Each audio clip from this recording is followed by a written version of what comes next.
Welcome, everyone, to the Q&A session for our upcoming course, The Power of Celestial Herbalism, the 7-week journey to cultivate true health, contentment, and inner peace through plant medicine and Vedic astrology.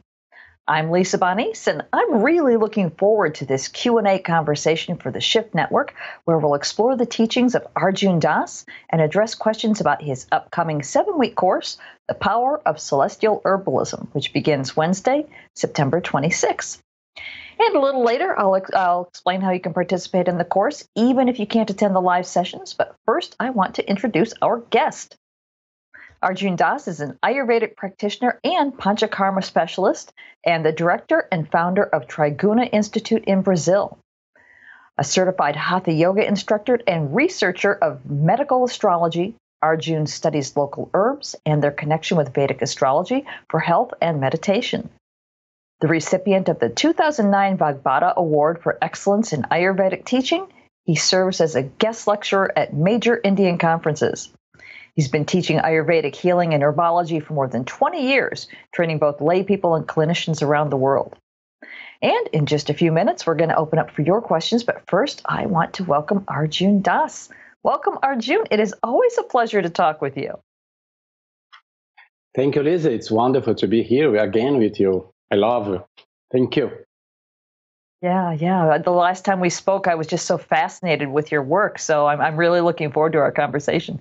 And we have the rest of our time together to dive into our viewers' questions for Arjun as we prepare for his upcoming course. Again, that's called The Power of Celestial Herbalism. And again, that begins Wednesday, September 26th. And if you want to check out the website, sort of follow along and learn more about the 7-week course, you can visit powerofcelestialherbalism.com. You'll see it there on the bottom of your screen, powerofcelestialherbalism.com, to see the full description. So let's go ahead and get started with your questions. If you have a question for Arjun, just go ahead and type it in, and I'll be happy to read it out loud. And let me start off with, this is a really big question. It encapsulates a lot of the questions that have come in. So let's just start off with it. A lot of people are asking, Arjun, can you give us some specific examples of how celestial bodies are related to physical, emotional, and mental challenges, and which of the herbs offer the best solutions to those challenges? And take your time answering. I know I've asked a lot here. Yeah. Thank you, Lisa, for this question. It's one of the most important questions when we talk about the connection between herbalism, plant medicine based, and astrology. First of all, the idea to understand the anatomy and physiology from our Western type of reason or thought was not the beginning centuries ago. In fact, it was thousands, millennium, ages ago. Those sages were trying to understand how the body, used to work. So since they don't have the ability to understand how the organs and different organs were working, they created poetic links with the nature. So one of these very clear examples is understanding how one plant works and live and survive in the environment. Understand how the animals can survive in the same environment, and not being limited by this very close surrounding area that we used to call by environment, but understanding the macro definition of environment. And that includes the cosmos, the celestial bodies, the sky, the zodiac, and all those stars and planets. So when they went in that realm, in that field, understanding the connection between planets and these planet by itself, I'm talking about the sun and the moon and the first level, understanding how the time and this planet was ruled by the seasons and the hours and different phases or stages of the moon. So from that point, they correlated how our metabolism, for example, works very close to the link with the solar and lunar energy. So that was the beginning. In my research, we can say like that. That was the beginning of the connection between the human and the celestial bodies. So there was a bridge. There was a way to understand how the life It's operating not only in this planet, but in the entire universe and the material creation. And that link, that bridge is the plant. So when we talk about plants, plants are the best examples and tools, we could say like that, helping us to understand the connection inside our bodies with celestial bodies. So, for example, when we say about the helichrysum and lavender or sage, I'm just mentioning freely some herbs here, but they are differently organized or uniquely. They have some uniqueness when they are associated with these different planets. And by associated with the planets, those sages, they could be like clearly understanding how that plant could work in our body. So what I'm trying to say here, I know this is a huge and vast ocean of information, but it always amazed me how those sages in ancient times, they were looking for a connection with the sky before understanding the prospect of effect from a herb.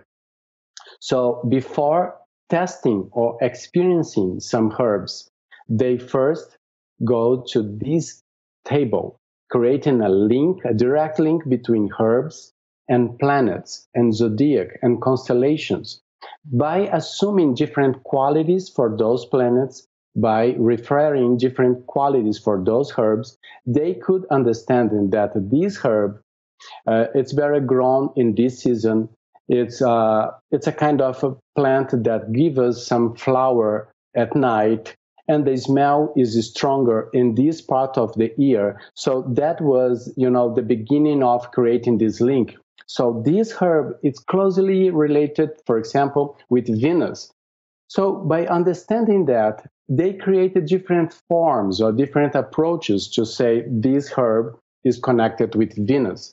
Let us say, for example, the flowers are there, the leaves are soft, and the shape it's rounded, it's very sweet, and there is a very pleasant smell, just to make it very simple. So when we have that connection, like a pleasant and pleasure-giving qualities for this plant, and it's so closely related to Venus, now they know that Venus is related to some organs in our body. So by doing this, by applying these herbs in this close relationship with the planets, they knew how that plant could work in our physiology, in our metabolism, in our anatomy as well, repairing some tissues or helping to rejuvenate some systems in our body. So just to give some idea and sharing some examples as you asked me for, when we have, for example, the very simple and very powerful fennel seeds, the beautiful plant, fennel seeds. So that is a very mild, soft, but very effective digestive herb. And why is digestive herb? Because there is some connection with the solar energy.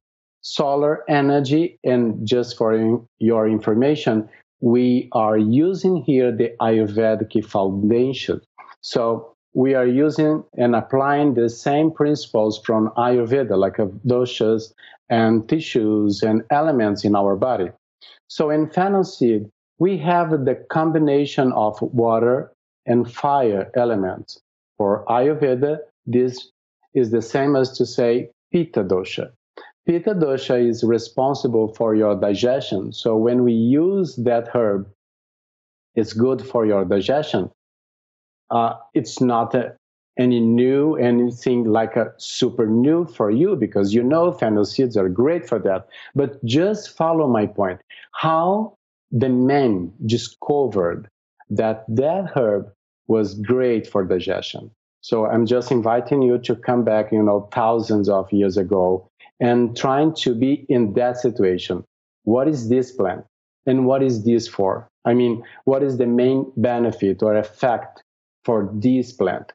So they have the environment, the plant, and the planet, and the sky. So they went first, and this is amazing because they went first to understand the connection with the sky before understanding how it would be working with the body. So this is just, some very quick introduction to the concept of celestial herbalism. We can organize the plants in different ways, and thousands or maybe in endless forms of classification. You can use the modern science and say this plant is full of tannin or this vitamin and this enzyme and this or that quality or chemical element or chemical compound. But what we are doing here is to give a step back and to revive the same movement those sages thousands of years ago they were doing with the environment. How we can classify herbs, fruits, leaves, seeds, flowers based on the planets. And this is the most important link in our celestial herbalism approach here.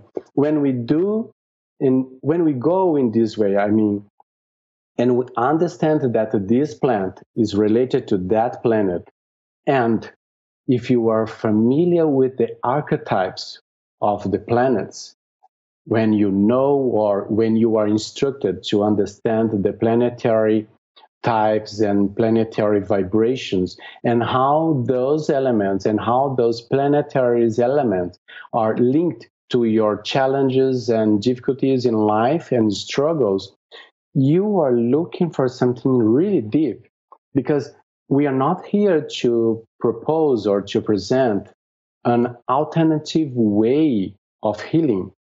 In fact, it is, of course, because we are dealing with herbs like a natural healing approach. But the point in celestial herbalism is much more deeper than that. Why you became sick. And when we understand the connection between these signs, constellations, planets, and your chart, astrological chart, from that we can understand why you're facing this kind of challenge or struggle. And to say something very important for you, when we are saying about hard times or difficult moments in your life, we are not saying about punishments. There is not anything like a punishment or prize when we are talking about health. The disease is a fierce grace way to understand and to realize what is behind and higher than ourselves. So when we go to astrology, it's not like to telling about your destiny, but telling about your history, how we came and from where we came and how we are living in this time. So, Lisa, sorry for this long explanation, but I'm just trying to collect the main elements to give you the best understanding of how approaching the whole system. Okay, great. That wasn't a long answer at all. It was perfect. Thank you. But of course, like all answers, it brings up more questions. So we do have people asking, following up, how then, if they're taking your course, first of all, they want to know how to get their chart to work along with the course. And once they do that, what will they be looking for in their own charts to figure out their own answers? Yeah, that's a very common question that we receive, and my pleasure to let you know that you don't need to be an astrologer. You don't need to be even an astrology student for that. We appreciate, and of course, if you are already familiar with astrology, you can correlate much more elements in that. But most of our students, they didn't have any background in astrology. And how it works, since you don't know astrology, because we work with archetypes. We are not working with different softwares or how you can use and how you can have your Vedic chart and how you can understand or read that. This is not a course about Vedic astrology. First, I'm mentioning Vedic astrology here because, of course, that is my background. And I'm using Ayurveda here because I'm an Ayurvedic practitioner. So what I'm doing here is just working with the two sister sciences, Vedic astrology and Vedic medicine, let us say like that. So when we combine these two, they are speaking the same language. Okay, the same motivation, the same goal, the same tool, the same definitions, the same concept, the same base. So that's why it was completely comfortable for me a long time ago when I was astrology student, and I decided to dedicate my time only to Vedic astrology because it was super close to the Ayurvedic principles that I was already practicing in my professional life. And it was a beautiful moment in my life because for most of my patients in my clinic, in my Panchakarma clinic, we were providing some Panchakarma protocols or treatment strategies and therapies here and there. But we noticed that many of those very sincere patients, they were looking for something even deeper than simply remove a painful condition or something that was really annoying for him or herself. And the disease, just follow my point here. The disease was just the invitation, was just the main door or the first door that we entered. It was like a divine arrangement that the body was manifesting the disease. Then the patient approached me and engaged me in service. So this is the beautiful. The disease was the instrument from her or his heart to engage me in service. And by doing that, I was learning a lot from his or this patient and the story and the background and so many things, and how brave he or she was in life, and how brave the victory or the definition of that and the purification of that, always through forgiveness, acceptance, tolerance, because the pain was not there to hurt anyone.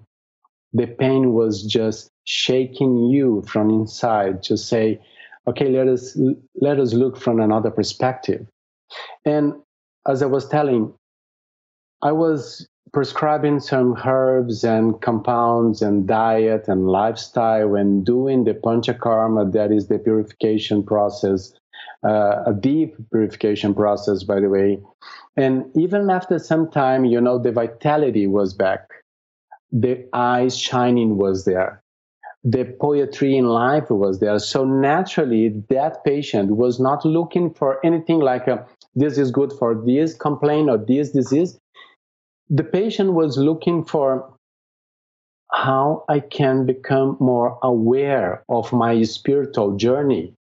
And when you are in that position, in my humble opinion, astrology is the sacred science that can give you good answers for that, because it explains the background and how this reaction, how this situation was created, by giving you enough clarity that you have or that you need to have, to look at your life and to look at your reality and understand exactly what you need to do. Because it's all about our choices, acceptance, tolerances, and decisions that we might have made in our life, in this life or in our eternity.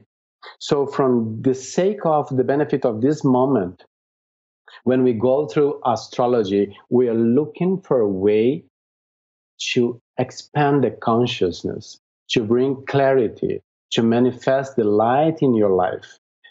How? By contemplating the main archetypes of the planets. So it's very interesting because when you study celestial herbalism, you are not supposed to work with a Vedic chart printed on a paper and see what is happening, because this takes time. You must be qualified as an astrologer first. But when you go through celestial herbalism, since you are not astrologer, you are just listening. It's a from heart to heart connection. And when you are there, sharing with me your pains, your victories, your glories, and your falls, from compassion's point, from this starting point, just listen to your story and linking that situation with Saturn, that another situation or challenge with Mercury, and that moment in your life with Venus, we understand what are the planets that was operating in your life. It's so beautiful because when you know the language of the planets and the stars, you don't need computer, you don't need any software for doing this. I'm not, saying that you don't need anything that we have in this world right now for doing this kind of beautiful therapy. I'm just glorifying the importance of heart-to-heart connection, because many times we have all these great softwares and beautiful tools and approaches, but we are not able to touch someone's heart. And that is the most important. When we created this link, as we are creating right now, and you share your story with me, and I'm just listening without judgment, just organizing this, what you're telling me, it's all about Saturn. So when we know and when you feel that Saturn is the planet related to that condition, okay, so now I know from where we can start. And now I have the opportunity to suggest some herbs, essential oils, colors, gemstones, mantras, meditation, so many things associated with Saturn. When we soothe that energy, when we bring some balance towards Saturn in your life, and also through counseling, when we say something that might be nourishing for your soul and your heart, always organized and associated with the Saturn type of energy. Just to give an example, a real example in this way, Saturn is related to detachment. So when you have problems with trying to control things and events in your life, this must happen as I expect. Saturn is in imbalance, is out of equilibrium in your life. So when I bring some plants connected with Saturn for you, just for example, through some simple teas, decoctions, medicated oils, or some herbs in different compounds, or incense, or essential oil, for example, you are just being connected again with the Saturn energy, but in the most beautiful way and balanced form. So when you are again connected with the Saturn energy, naturally, because it's all about self-healing, I'm not curing you. I'm not giving anything that will be, they're only responsible for the healing process in your life. It's not like external things that will change or move pieces in your heart and your spirit. It's all about education. I don't believe in any other way. It's all about education. Even when you drink a cup of tea, the active principle that is present and found in that tea will educate, will teach your memory cell to organize in another perspective. So everything is about education. The whole healing process is educating your spirit, educating your mind, educating your ego, but always through acceptance and compassion, especially with yourself. Thank you for this question. Well, thank you for that answer. That was very expansive. Thank you. Let's go from the astrology part to the science. Elizabeth wants to know, does one have to have knowledge of Ayurveda and Vedic science to be a participant in your program? And who's your program designed for? Yeah, it's not important. It's not like it's not required. That's what I wanted to say. It's not required because in our course, we have different modules to qualify you with the basic understanding of Ayurveda and the Vedic astrology and the philosophy of the Vedic wisdom by itself. So if you are looking for a way to work with herbs and diets and fruits and essential oils and different approaches of natural healing, but classified not by the disease, because most of the time, even in natural healing world, most of the offers are associated with the disease. Like this clay is good for headaches, this herb is good for bad stomach, and this essential oil is good for insomnia. Even in natural healing world, we keep seeing these things like the solution and the problem only. In celestial herbalism, we are trying to do in another perspective. Okay, so we say this herb or this essential oil is associated with Saturn or with Jupiter, for example. And by understanding that connection, you are supposed to understand what will be the effect in your body, in your emotional aspect of being, in your mental body, in your gross body, in your subtle body, in your spiritual body. So different bodies are accessed through the celestial herbalism. So this course is especially designed for those who want to understand how the natural world and how the environment, how the plants, especially the plants and the aromatic plants, the essential oils, and how the world, the higher world, the celestial bodies are linked, and how we can support our body, bringing back the vitality, the enthusiasm, the immunity in a good shape, so we can share lots of information in this course about the doshas, vata, pitta, and kapha, the body, how it works. Because, as I said, it's not like something that we are just creating right now. We are just reviving. So that was the main style, that was the main method that ancient doctors used to work, which was understanding about your health, understanding about your issues, understanding about your natural difficulty to digest, to eliminate, to purify or detox yourself, and how we can support this. Because by health, we must understand that in Ayurveda, the definition of health is the mind aligned with the wisdom and poetry from your heart. So it's all about celebration of life, not just surviving, not just living without issues or complaints. This is not life. To live without issues is the minimum, is just the basic. So when you attain that level, when you are healthy, what kind of life you are about to live? So it must be like contemplating about your spirit, contemplating about your spiritual journey, and how you can be aware of that. So to fill this gap, to understand what is the life beyond surviving, this is all about celestial herbalism. Interesting. Thank you.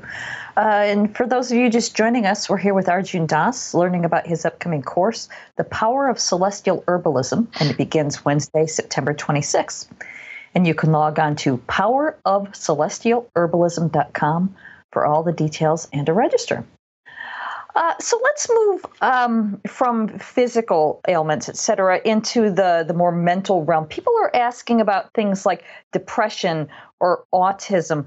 Is there anything that your course will be able to help those types of people with? It was not designed to cover these specific situations, but I can tell you one thing that was super amazing, and I was surprised to have that feedback. Many students in the last edition of this course, they gave me so beautiful and wonderful feedbacks telling exactly about depression, for example. And this is, of course, this is a real feedback that I'm just sharing with you right now, because they were saying, I was contemplating your course, I was watching your course, I was attending your live sessions, and was thinking about my life, my relation to my father and my mother, and how I can become a more present mother to my kids and my grandsons, like that.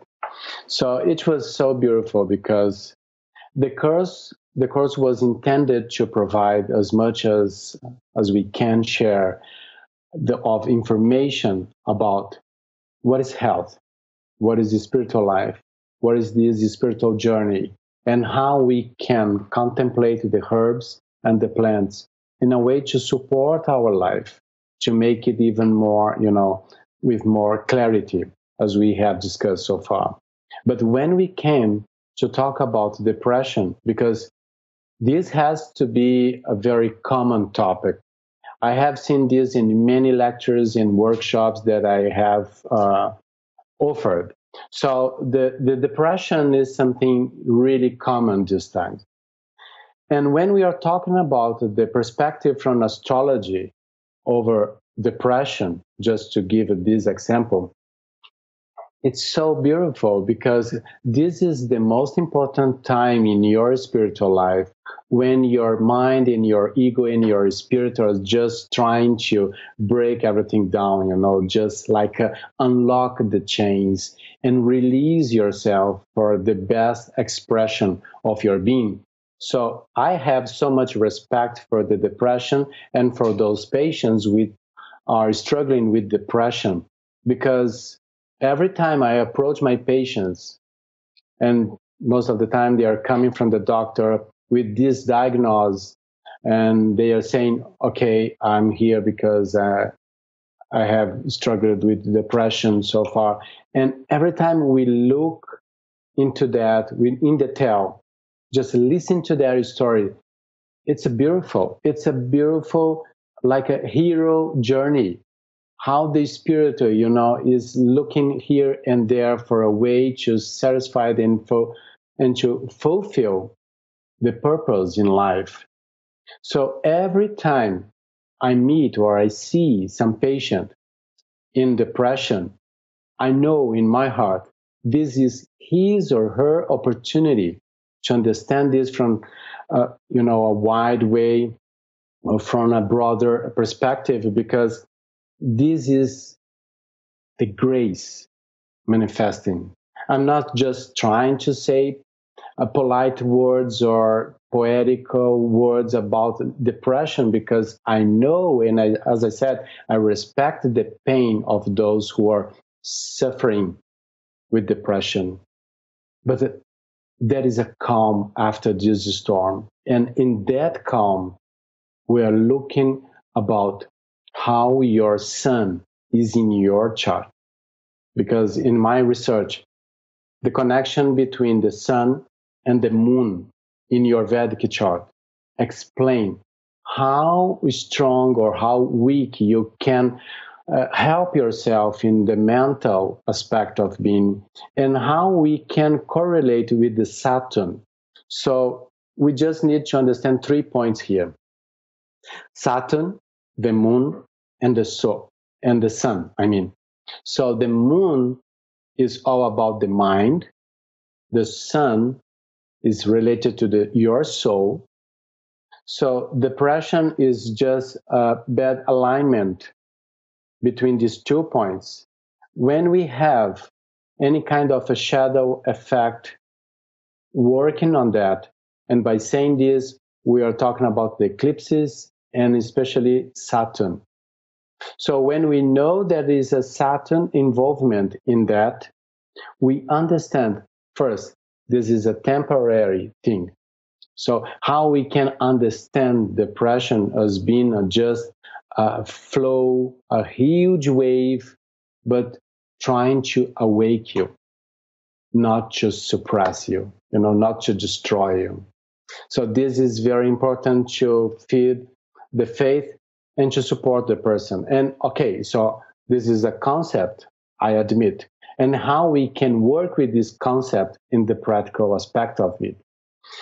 So when we have that information, When we have that condition of depression, and when we perceive that the mind, the emotional aspect of the person is weak or in impact, under strong impact, we must need to feed the moon, because we need to make the moon, and you must understand now that I'm talking about your mind, when we are feeding or supporting the moon in your chart, we are supporting your mind. And by using, for example, just simple herbs like a clary sage, there is something beautiful and effective enough in clary sage, for example, in this essential oil of clary sage, that support your emotional aspect of it, that support your mental aspect. And by doing that, the moon becomes stronger and brighter in your chart. Not that chart of your birth chart, but your chart of this moment, because it's only now that you're experiencing this depression. So we support your moon by using herbs, gemstones, aromas, colors, mantras, so many other possible tools that we could prescribe or suggest for you. By support your moon.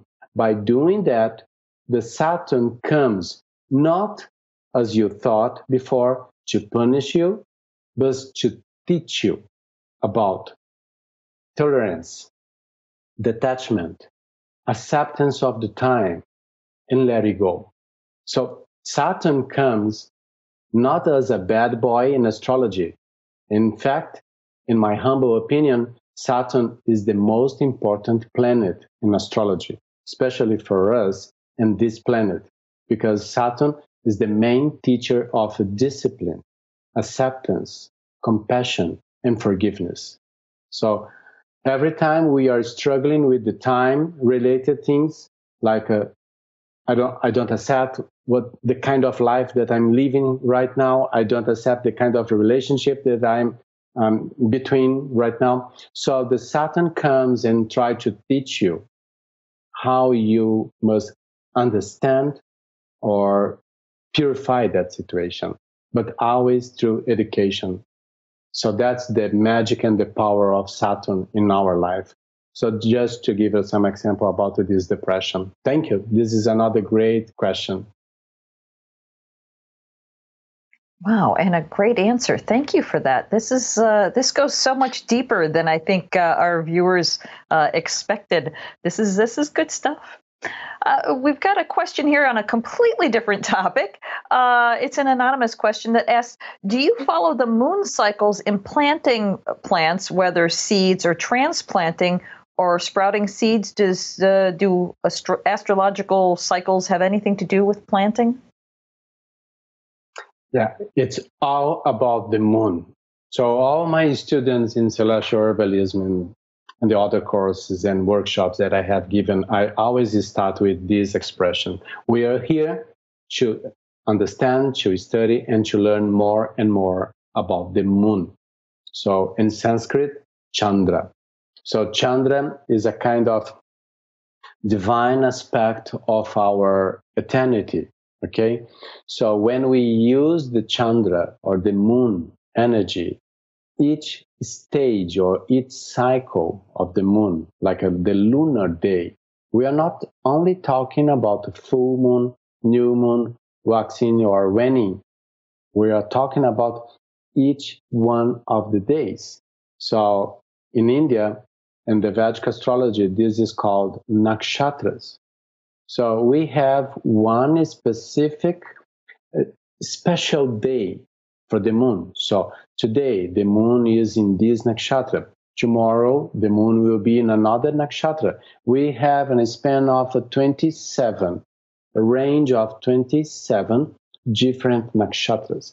And we have the best nakshatras for growing, for seeding, for harvesting, for distilling, for taking a medicine, for taking a break, for not starting anything, for finishing something, for starting another cycle of treatment.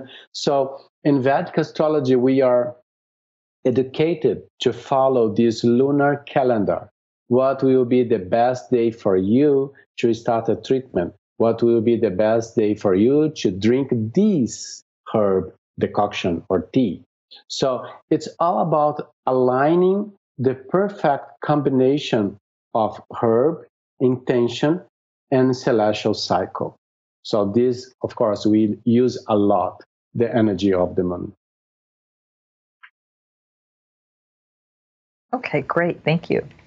Well, looking at the clock, we have time for a few more questions, but before we take those, I think it's a good time to give a few details about the course itself. Once again, it's called The Power of Celestial Herbalism, and this is going to be an absolutely fascinating 7-week journey under Arjun's expert guidance, where you'll discover how your Ayurvedic birth chart can help you to easily identify herbs and essential oils to boost your immunity, deepen your vitality, and even transform your relationships. The 7-week course takes place on Wednesdays at 5 p.m. Pacific, starting Wednesday, September 26th. And if you can't join us live, that's fine. You will not miss out on the teachings. You will receive audio and video recordings, transcripts, and all course handouts on your course homepage. And also, I'd like to remind you that the Shift Network offers a no-risk money-back guarantee on all of our courses, giving you a full 2 weeks until October 10th in this case to make sure that it's a good fit. We want you to absolutely love it. Also, as an added option, all participants are welcome to connect in a private Facebook community group so you can stay connected with one another. Also, everyone who registers receives the Power of Celestial Herbalism bonus collection. First, you'll receive an audio dialogue with Arjun, hosted by David Crow, entitled Healing Stars, Using Essential Oils as Astrological Remedies. Next, you'll get an audio recording from Arjun called Guided Meditation on the 9 Planets and Sri Yantra. Then you'll receive a celestial body map, a PDF chart from Arjun, and you'll also get a 20% discount from the Floracopia store. Also, you'll get selected audio recordings from the Plant Medicine Summit from 2018. You'll get the top 10 Plant Medicine Summit recordings. And when you register by midnight Pacific on Thursday, September 20th, you'll receive an additional bonus gift, and that is an ebook from Arjun Das entitled The 27 Essential Oils for the Planets. Lots of good stuff there. So before we get back into questions, Arjun, let me ask you one. What are you most looking forward to sharing in your upcoming course? Celestial herbalism is a great opportunity for me to be connected with those who share a passion in common, for those who love the plants, the plant-based medicine in this world, how we can use so simple, affordable, available resources from the environment with respect and celebration for being in this so beautiful planet. It's our opportunity to glorify our connection with all living beings, and also to understand how we are supported by divine energies from the sky, from the planets, from this beautiful zodiac that is surrounding us, from the sun, from the fresh light, from the moon. So it's always opportunity to think about the poetry of life. We are not here looking just for, fixing things or removing difficult paths and moments in our life. We just are looking for better ways to understand our life from another perspective and another dimension. So I'm here looking for my next friends that will be able and eager to understand the connection from the sky and our soil and our earth planet. So you are most welcome to join us in the power of celestial herbalism. And I'm here to share as much as I have the opportunity to collect in my life from different masters and preceptors and teachers around the world. And it has been taking a long time, in fact, in many, many years, to organize this in a way that I'm able to teach or educate more people to replicate. We are creating a community around the world. It's like Celestial Herbalism Global Link. And you can be part of it, because I'm not interested to talk only about herbs from India. what we will be sharing in this course is about your local place. How you can go outside for a walk, look for some herbs in your vegetation, in your biome, in your locality, and understand how the planets are connected with that.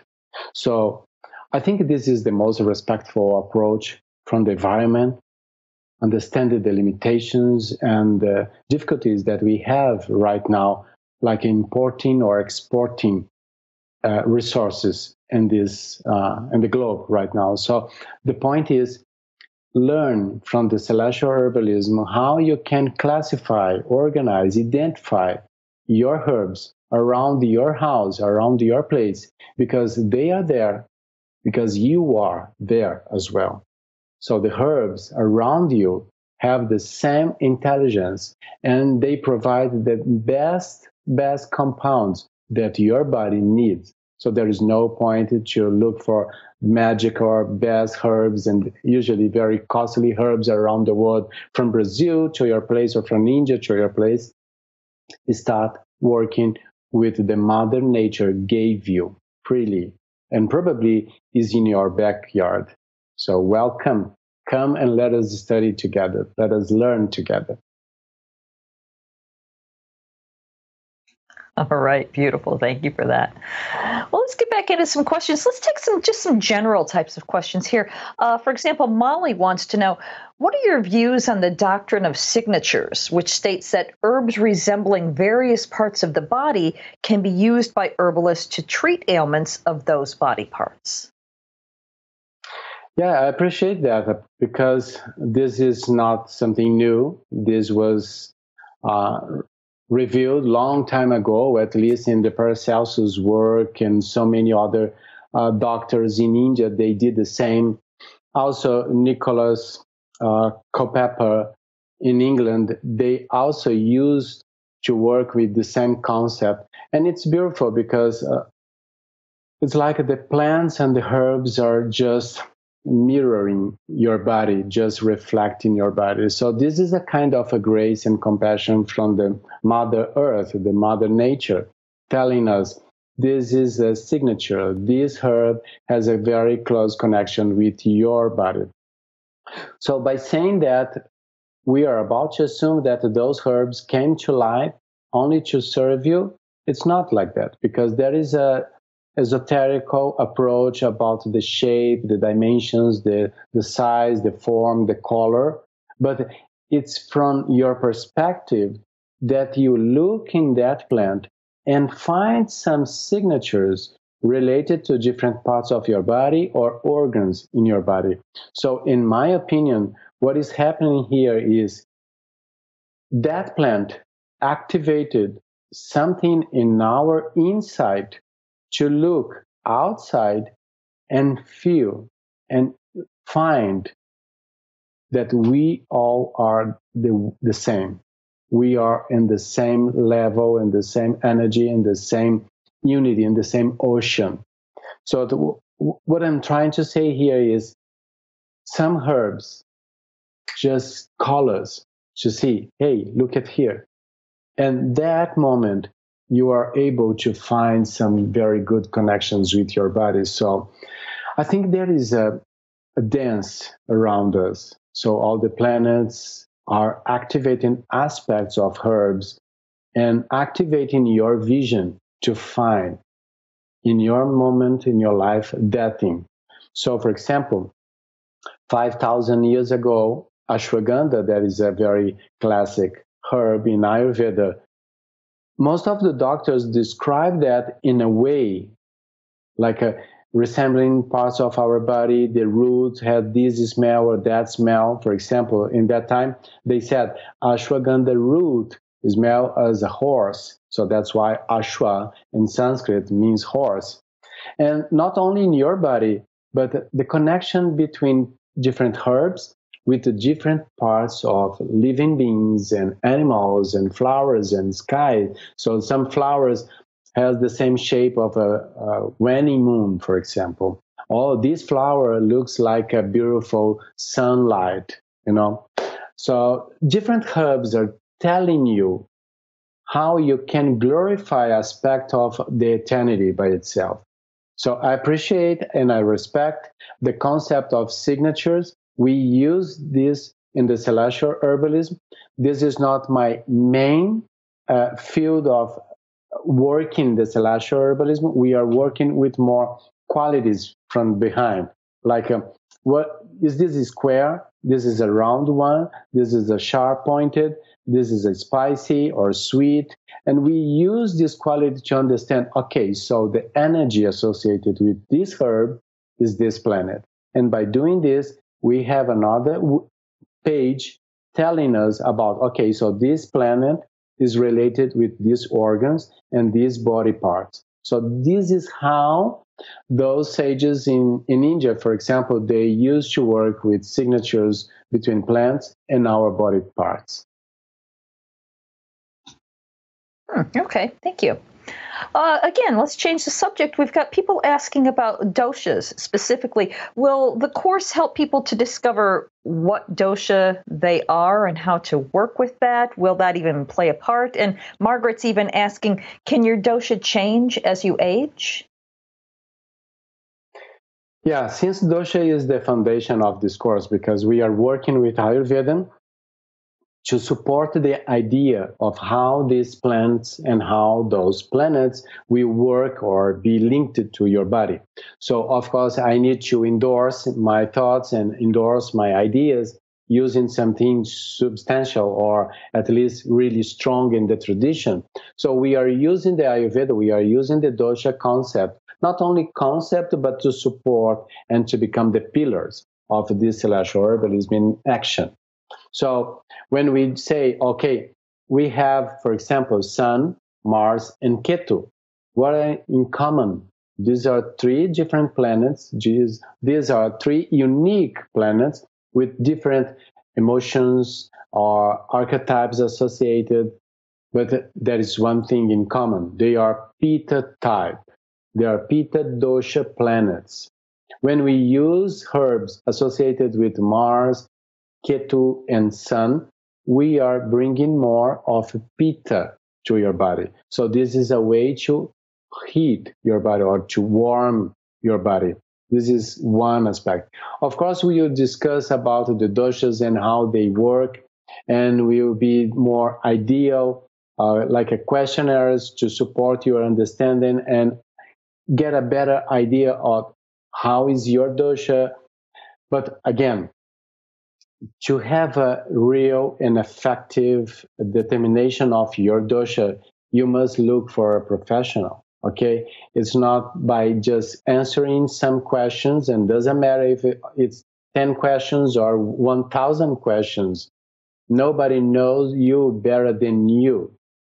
Then you need someone just to guide you to understand, because most of the time people just answer these questions about in some forms and applications and questionnaires about discover your dosha, and they say about their actual condition and not about their real being. So just to give you some example, there is a question, say, how is your digestion? So usually the people say, oh, my digestion is bad. So this drives you to understand that you are not dosha, you are not pitta dosha, because pitta dosha has a good digestion. But you said that you have a bad digestion. So this probably can be vata or kapha. And this is wrong, because you're just saying about your condition at this moment. And you must understand that how you have been lived in this world since your childhood, for most of your life. How was your digestion and the best condition of it? It was something that always required some support and some help. Okay, so now it's time to think about vata or kapha. Otherwise, if you always have a great digestion, but only now you have some indigestion or some bad stomach problems, so this is temporary. And by temporary, you are talking about the deviation or some excess of dosha. So someone said in this question, Lisa, is it possible to change the doshas along the time?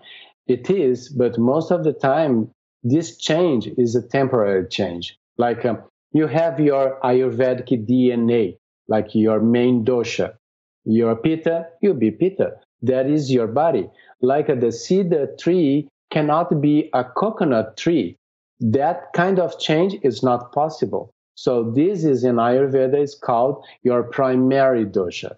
That dosha will not change, but will accept the conditions of your environment, your lifestyle, and your diet as well. It can be increased or suppressed. This is about your reality. So, okay, we will discuss about all these things in this course. And some level, just to give you the idea and how this work of celestial herbalism, plants and planets work in your body. So for making this really understandable, I have to cover some principles of the doshas in our body. Thank you. Okay, thank you. We're almost out of time, so let's just take a real quick question here. It may be, I don't know how much you can touch on this, but Judy just wants to know, what herbs would help to experience deep meditation? In one word, frankincense, essential oil, is the best in my practice, and I have experienced the same kind of a good feedback from my patients and clients as well, and also from all my students. Frankincense is a beautiful and sacred herb. In fact, it's a tree, and it has some capacity to support your being centered, going deep, and thinking higher. So I have a combination, and most of my time I use some combinations like frankincense, Palo Santo, and vetiver. So vetiver, Palo Santo, and frankincense, these are the three main herbs, for example, that support a very deep and stable, profound experience in meditation. And other times, I also use, guess what? Peppermint. Peppermint essential oil. It's amazing, super simple and effective because it's just unblock your channels and make your brain really active, and your capacity to understand and to receive and to grasp information from the subtle environment, the energetic environment. So peppermint is great to help you to become alert. It will not be the best option when you want to go deep and, strong and grounded meditation. For this, you must go with the vetiver option. Vetiver is amazing. Vetiver root essential oil is amazing. Palo Santo has great benefic effects like supporting your emotions. We have discussed about depression, right, in this session, and Palo Santo is always in my list of options for those who are crossing these difficult times with depression. But frankincense, it's about the celebration of this moment in your life. So we have these four options: celebration through vetiver, Palo Santo, frankincense, and sometimes you can change vetiver with the peppermint when you want to expand this and make your brain, your intellectual faculty even more active in that time. All right. Well, thank you for that. I have 3 of 4. Now I just have to go get some vetiver. I've got the other ones in my house. So that's fantastic. Great. Wow. Well, this has, as expected, been just a fantastic conversation. I want to thank our viewers for being with us today and for all of your questions. Once again, the Power of Celestial Herbalism starts Wednesday, September 26th. And again, you can visit powerofcelestialherbalism.com to learn more and to register. So, Arjun, before we're done here, do you have any final words for our viewers? Thank you for joining us in this talk tonight. And it's a great opportunity to find more friends, because I don't believe there is only by chance that we are here, talking to each other in this virtual meeting. But I can feel your presence, your energy, and it's really great to be connected with you. For some reason, and by the divine arrangement, we are here to support you. So thank you for engaging me in service again. Thank you. All right. Well, thank you again, Arjun. It's always a delight to talk to you. Thank you, Lisa. You bet. And once again, thank you to everyone who joined us today. On behalf of all of us at the Shift Network, I wish you well and look forward to having you on this course or perhaps another one in the future. Have a great night, everyone.